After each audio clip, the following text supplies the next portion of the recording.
যাদের শেষে ওয়াই আছে ওই ওয়াইগুলো দেখো, তার আগে যদি তোমরা ভাওয়েল দেখতে পাও, ভাওয়েলগুলো কি এ ই আই,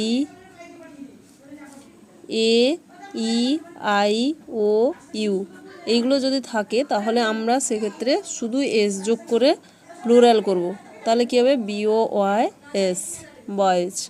তো এখানে ওয়াই এর আগে আমরা ডি দেখছি কনসোনেন্ট, তো এখানে কি হবে? ওয়াই পরিবর্তিত হয়ে আই হয়ে যাবে এবং ইএস বসবে। তো সেমভাবে কে ই ওয়াই, যেহেতু আমরা এখানে কি দেখছি? ভাওয়েল, তো ভাওয়েল আছে যখন কিজ হবে।